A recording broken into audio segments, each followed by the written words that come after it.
What is going on, everyone? Welcome to another very exciting episode right here on the MIgardener channel. I am so excited for today's episode because in today's episode, I'm going to be showing you all how to pull up your pepper plants and take them indoors for the winter. Now, this is something that we like to do when we can because it gives us the opportunity to not only grow more food throughout the winter and kind of just have fun growing stuff when everything else is dead outside, but it also allows us to potentially have a plant that is 5 to 7 months ahead of where we would be had we started from seed. And what I mean by that is that we're literally taking a plant that's already been growing for 5 to 7 months, and we're taking it indoors. And what we have found is that they don't grow all that much. They might fruit a little bit, but the biggest advantage is that then in the spring, if you can keep your plants alive, you can plant them back out in the garden. And like I said, you're 5 to 7 months ahead of where you would be. And the plant is already super mature. It's already got a wonderful established root system, and it's ready to grow and ready to fruit as soon as the weather turns warm. And so for here in Michigan, it's a great advantage because we don't usually get that many warm days that the peppers really need to put on fruit, flower, and grow. And so what we find is that in years that we've done this, we've had huge bumper crops of peppers. Now you can do this with all different types of peppers. My personal favorite are ones that take a really long time to mature. My hotter peppers, like my pepperoncini or my jalapeno, those plants, they take a really long time to get fruit set. Whereas plants like bell peppers and plants like that, I'll typically start those from seed just because they grow so quickly and they do fruit so quickly that usually we'll get 2 or 3 harvests from our bell peppers. But when it comes to our hotter peppers that take longer to mature and longer to ripen, we'll usually only get about 1 to maybe 2, if we're lucky, harvests. So I like to kind of prioritize those, but pick whatever peppers you want. You can do it with all of them. And the first thing that you want to do is you want to remove all of the fruit from the peppers. Now, the reason why you want to harvest off peppers is because you don't want any fruit to be on the plant, because fruit and flowers, they lead to stress. And look at that nice little amazing pepper haul there. That's incredible for this time of year. Never happens. Absolutely never happens. But you can see here some purple from the cold weather. As we talked about in our episode, why are my jalapenos turning purple or black? It's because of the cold weather. Check it out if you're interested in that video. It'll really you'll probably learn something. But like I was saying, you really don't want to leave any fruit or flowers on the plant, because if you do, what you're going to find is that when you take it indoors, it's still going to try to fruit and flower. And it's going to undergo a lot of stress because we're going to remove it from where it's planted. We're going to prune it down. We're going to remove a lot of foliage as well as damaged roots. We're going to move it inside where the temperatures are different, the humidity is different. There's a lot of differing factors there that's going to cause a lot of stress.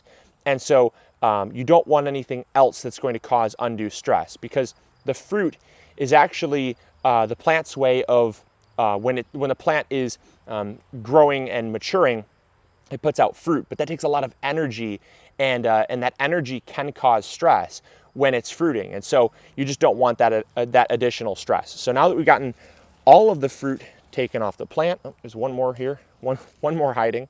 But now that we've gotten all this taken off, now we can remove it, we can dig it up and get it in its pot. All right, so I'm just going to dig around. You want to make sure that you dig about 5 to 6 inches away from the base of the plant, because you don't want to cut too many roots. You're inevitably going to cut roots, but you just want to reduce how many you cut.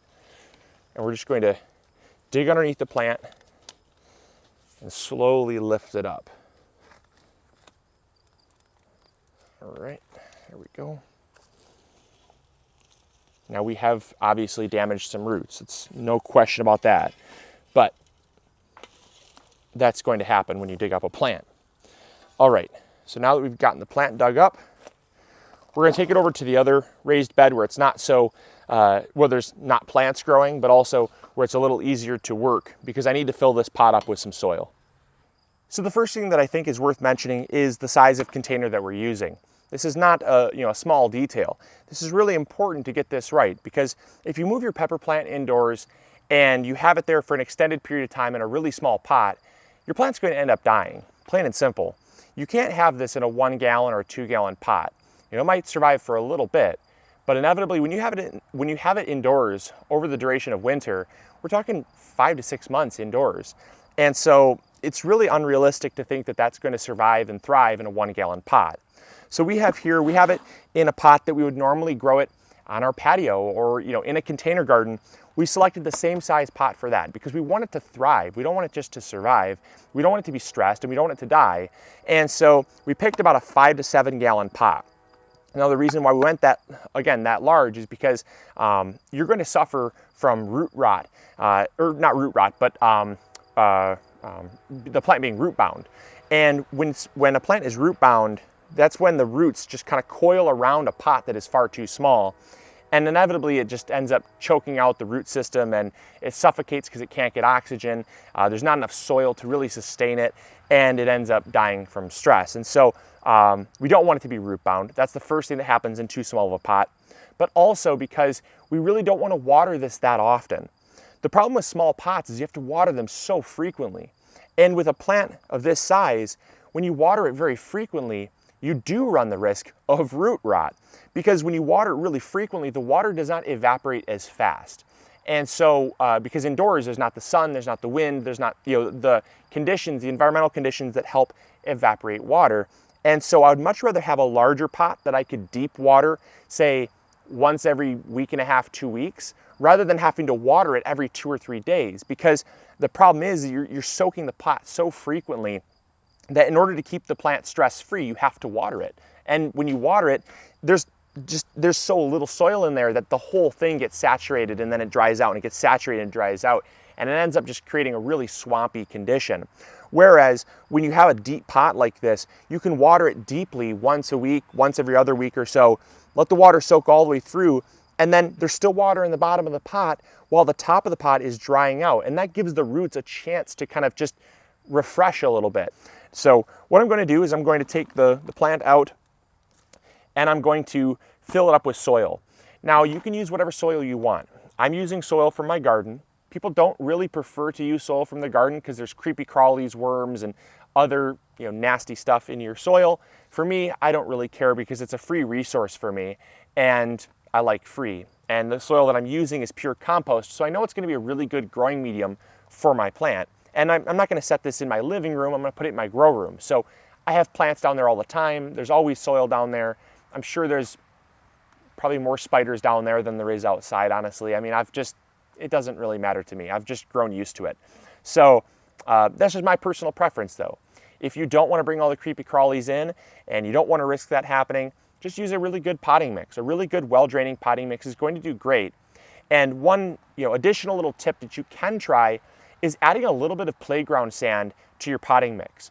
Now this is something that I've done in the past, and for plants that really need a good well-draining mix, things like your orange trees, peppers, avocados, your plants that really like really nice arid soil that's really well draining, adding a little bit of sand, like about 1 part sand to 4 parts potting mix, is a really great way to increase the drainage of your soil, and it works really well. So give that a shot too. It's worth a shot if you don't want to use your garden soil, but that's what I'm going to be using. So I'm going to fill this pot up, and then we're going to move on with the next step, which is pruning. Okay, so the plant is in its pot, and we're ready to start pruning. Now the reason why we want to prune is because, as we've talked about before, there is a direct correlation to the amount of roots and the amount of foliage that can be sustained. So since we've damaged a lot of roots, we've lost about 50% of our roots when we dug the plant up and moved it over here, we have to remove about 50% of the foliage, and that's going to create that balance that is going to reduce stress and help the plant bounce back faster, because it's going to realize that it's undergone some damage, and it's going to try to repair that damage. But the plant is going to try to push new growth as well as try to push new roots. And so we don't want it to have that imbalance. Otherwise, it can really stress itself, and ultimately it can die from the stress. So what we're going to do is we're just going to come in here, and any branches that are broken like that one, you might as well take off. That's a bonus. But we're going to come in here, and like I said, we're going to remove about 50% of this plant. And this looks crazy because you're going to say, Luke, there's literally nothing left. And to be honest, we'll leave that, it's fine, it's probably good. And to be honest, yeah, there's hardly anything left, and that's because there was hardly any roots left. When we dig this up, you're going to damage roots, and so this is actually going to be far more sustainable for the plant to maintain. And it's actually going to also, because you pruned it, it's going to build a far more sturdy foundation, a plant that's much lower to the ground and has a much better center of gravity, so it's less prone to snapping and things like that the following year when it gets heavy fruit yields. So by pruning it, it's actually a benefit as well.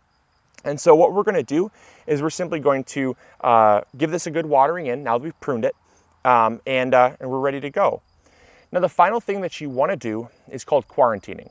Now quarantining, I think we've all heard that term, we probably know what that is, but quarantining is really important for your plant because this plant here, obviously, there's no visible pests to the naked eye, there's no visible disease and things like that, but things can pop up.